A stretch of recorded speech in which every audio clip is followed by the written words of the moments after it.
Hi గారు sir power channel ప్రస్తుతం మనతో పాటు దాము బాలాజీ గారు సీనియర్ జర్నలిస్ట్ వాడితో ఒకసారి మాట్లాడదాం సార్. నమస్కారం సార్. సార్ రాజమండ్రిలో ఒక మెడికల్ స్టూడెంట్ నాగాంజలి అనే ఒక అమ్మాయి సూసైడ్ చేసుకుంది సార్. ఇప్పుడు అక్కడ సెన్సేషన్ క్రియేట్ చేసింది. అంటే రెండు పొలిటికల్ పార్టీస్ వైసీపీ టీడీపీ మధ్య ఒక వార్లా కూడా మారిపోయింది. మరి పవన్ కళ్యాణ్ గారు కూడా దీనిపైన స్పందించడం జరిగింది. అసలు ఏం జరిగింది ఈ అమ్మాయి విషయంలో, ఎందుకు సూసైడ్ చేసుకుంది, మరి పవన్ కళ్యాణ్ గారు ఏ విధంగా స్పందించారు? ఇది అత్యంత దురదృష్టకర సంఘటన. ఒక అమ్మాయి చదువుతున్న మెడికో చేస్తున్న అమ్మాయి ఒక హరాస్మెంట్, సెక్సువల్ హరాస్మెంట్ వల్ల ఆత్మహత్య చేసుకొని చనిపోయింది. సో ఇది ఏం జరిగిందంటే ఈ అమ్మాయి పేరు నల్లపు నాగాంజలి. వీళ్ళ అమ్మా నాన్న అనంతలక్ష్మి సుబ్బారావు. వీళ్ళది ఏలూరు జిల్లా జీలుగుమిల్లి మండలం రౌతుగూడెం వీళ్ళ ఊరు. 12 ఏళ్ల పాటు వీళ్ళకి పిల్లలు లేకపోతే అమ్మ నాన్నకి వీళ్ళు అనేక పూజలు గుళ్ళు అవన్నీ తిరిగారు.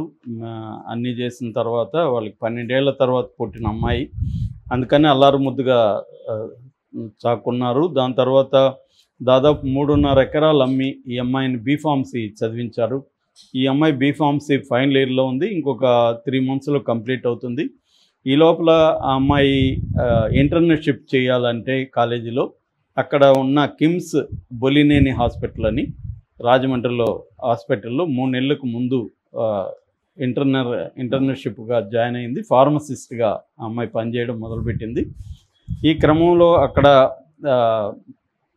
ఏజీఎం ఉన్నాడు, అసిస్టెంట్ జనరల్ మేనేజర్. అతని పేరు దువ్వాడ మాధవరావు దీపక్. ఇతను కొద్దిగా అందంగా ఉంటాడు. ఇతనికి ఈ హాస్పిటల్ యాజమాన్యానికి బంధుత్వం ఉందని చెప్తున్నారు. ఇతనికి ఆల్రెడీ పెళ్ళయింది, బాబున్నాడు. ఇతని మామ, పిల్లనిచ్చిన మామ తెలుగుదేశంలో ఉంటాడు, తెలుగుదేశం నాయకులకి దగ్గరగా ఉంటాడు. ఈ హాస్పిటల్కి కూడా బంధువు.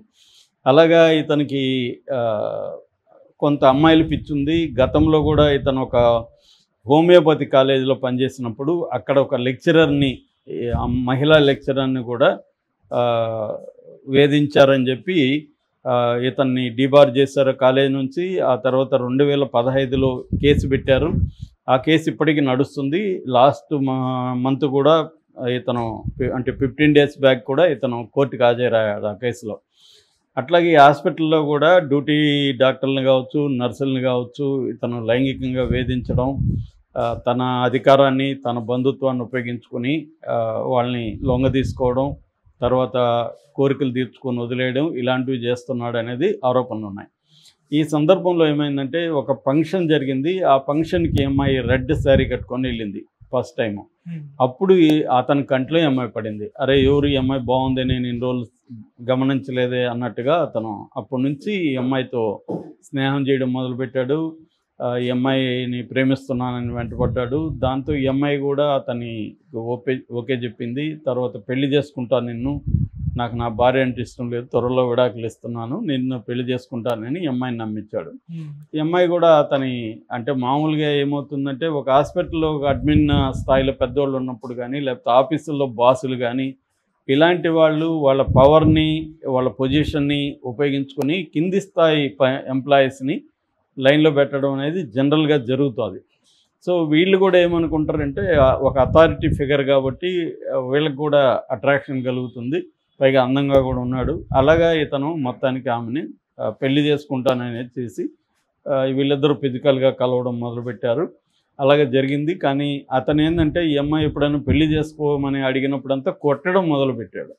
కొట్టడం, టార్చర్ చేయడం మొదలుపెట్టాడు. అవన్నీ కూడా ఈ అమ్మాయి ఎప్పటికప్పుడు తన రూమ్కి వచ్చి ఫోటోలు తీసుకొని పెట్టుకునేది.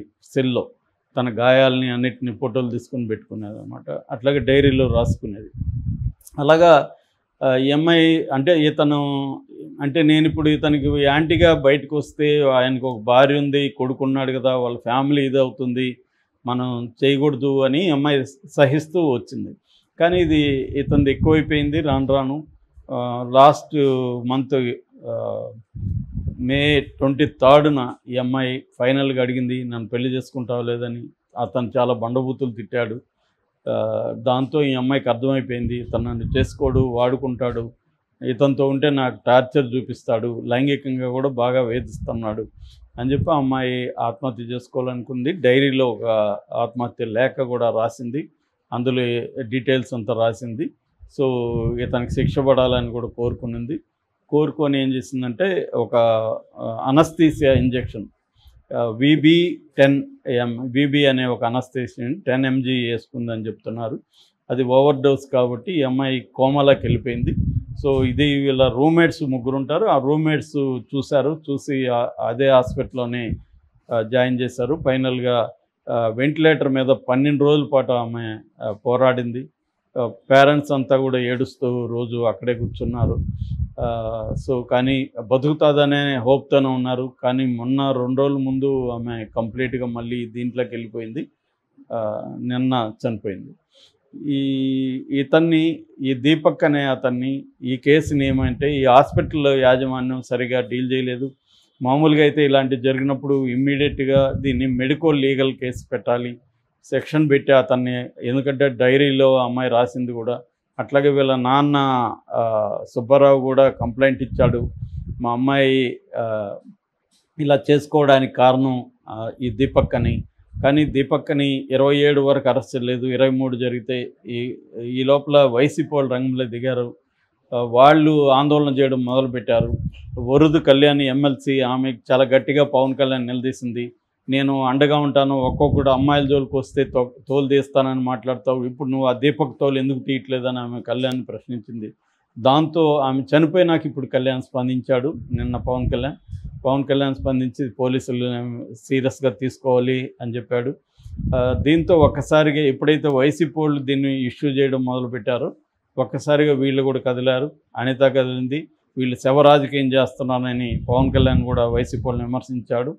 సో ఇప్పుడు వీళ్ళు కదిలారు. కదిలి అతన్ని అరెస్ట్ చేశారు. కానీ ఇప్పటి వరకు కూడా 27న అరెస్ట్ చేస్తే ఈరోజు 5వ తేదీ మామూలుగా పోలీసులు అరెస్ట్ చేయగానే పిటిషన్ ఏమేస్తారు, కస్టడీ పిటిషన్ వేస్తారు. ఇప్పటి వరకు కూడా కస్టడీ వేయలేదు, వేస్తామని చెప్తున్నారు అనేది అంటున్నారు. సో కస్టడీ పిటిషన్ వేయాలి, దీన్ని సమగ్రంగా విచారించాలి. నిజంగా సమగ్రంగా విచారిస్తారా అనేది, ఎందుకంటే వీళ్ళు పేదలుగా కనిపిస్తున్నారు ఈ అమ్మాయి వాళ్ళు. అతనేమో రిచి అండ్ అధికారంలో ఉన్న తెలుగుదేశం పార్టీకి దగ్గరగా ఉన్న వ్యక్తులు. ప్లస్ హాస్పిటల్ కూడా బొల్లినేని అనగానే అర్థమవుతుంది కమ్మస్ అని. సో ఈ స్థాయిలో ఉన్నప్పుడు వాళ్ళ రెప్యుటేషన్ కోసం అతన్ని కాపాడతారా, లేకపోతే అతనికి శిక్ష పడేదానికి వీళ్ళు కోఆపరేట్ చేస్తారో చూడాలి. ఎందుకంటే గతంలో కూడా పవన్ కళ్యాణ్ మనకి సుగాలి ప్రీతి విషయంలో ఇప్పుడు అంటున్నాడు కానీ ఆయన శవ రాజకీయాలని, పవన్ కళ్యాణ్ చేసినది కూడా అదే కదా. ఎవరైనా ప్రతిపక్షాల పని ఏదైనా ఒక అన్యాయం జరిగినప్పుడు పోరాడాలి, శవమా గేవమా అనేది పక్కన పెడతారు. అందరూ అదే పని చేస్తారు. వైసీపీలో జరిగినప్పుడు తెలుగుదేశం కానీ ఇదే పవన్ కళ్యాణ్ కానీ అనేక చోట్ల పోయి చేయలేదా? ఇష్యూ ఏంటంటే వాళ్ళు ఏం చేస్తున్నారు అనేది కాకుండా మనం ఏం చేస్తున్నాం, అధికారంలో ఉన్నాం, మనం ఏం చేస్తున్నాం అనేది ఇంపార్టెంట్. సుగాలి ప్రీతి విషయంలో 8 నెలలు అయింది ఇతను హామీ ఇచ్చి, అంటే అధికారంలోకి వచ్చి 10 నెలలు అయింది. ఇప్పటికి కూడా సుగాలి ప్రీతి విషయానికి సంబంధించి సిబిఐ కూడా విత్డ్రా చేసుకునింది. కానీ పవన్ కళ్యాణ్ దాని మీద నోరు మీద పట్టలేదు. ఒకప్పుడు దాని మీద పెద్ద ఉద్యమం చేశాడు పవన్ కళ్యాణ్. సో ఇదేంటంటే అధికారంలో ఉన్నప్పుడు ఒక రకంగా బిహేవ్ చేయడం, ఇష్యూల్ని దేనైనా వాడుకోవడం కనపడుతుంది. కానీ నిష్పక్షపాతంగా ఈ కేసులో న్యాయం జరుగుతుందా ఈ నాగాంజలికి అనేది డౌటే.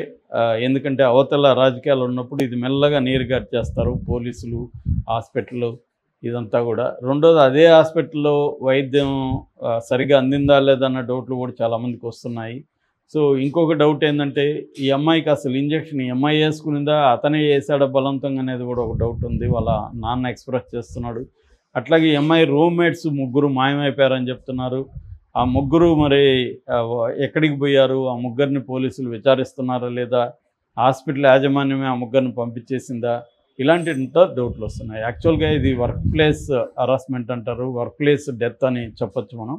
అంటే పనిచేసే చోట స్త్రీలకి ఎటువంటి ఒక సెక్యూరిటీ అనేది లేకుండా పోయింది. చాలా ప్లేసుల్లో ఒక డిస్ప్యూట్ ఇది కానీ వాళ్ళు కంప్లైంట్ సెల్ కానీ ఇవన్నీ పెట్టాలి, అవేవి ఫంక్షన్లో ఉన్నట్లేదు. నామకే వస్తే పెడుతున్నారు తప్ప అవేం ఫంక్షన్లో ఉన్నట్లేదు.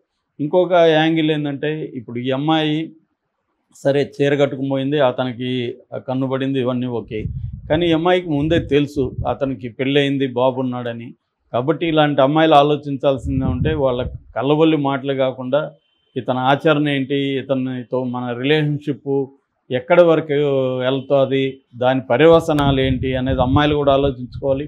తాము కూడా ఎంజాయ్ చేద్దాం వీలైనంత వరకు అనుకుంటే అది ఓకే. కానీ ఇప్పుడు పెళ్లి చేసుకోవాలి, పెళ్లి చేసుకోకపోతే నేను చచ్చిపోతాను అనే స్థాయికి ఈ అమ్మాయి వెళ్లకుండా ఉండాల్సింది. సో ఎందుకంటే కెరీరు దెబ్బతినడం కాకుండా అల్లారు ముద్దుగా 12 ఏళ్ళ తర్వాత పుట్టిన అమ్మాయిని పెంచుకున్న పేరెంట్స్ లైఫ్ లాంగ్ వాళ్ళకి ఒక యావజ్జీవ కారాగార శిక్ష వేసినట్టే, వాళ్ళకి లైఫ్ లాంగ్ ఆ పెయిన్ అనేది వెంటాడుతుంది. సో అమ్మాయిలు కూడా ఒక అబ్బాయిలతో రిలేషన్షిప్లోకి వెళ్ళేటప్పుడు ఆలోచించుకోవాలి కాన్సిక్వెన్సెస్ ఏంటి. అతని మాటలు నమ్మేసి దిగకూడదు. What if he doesn't avoid by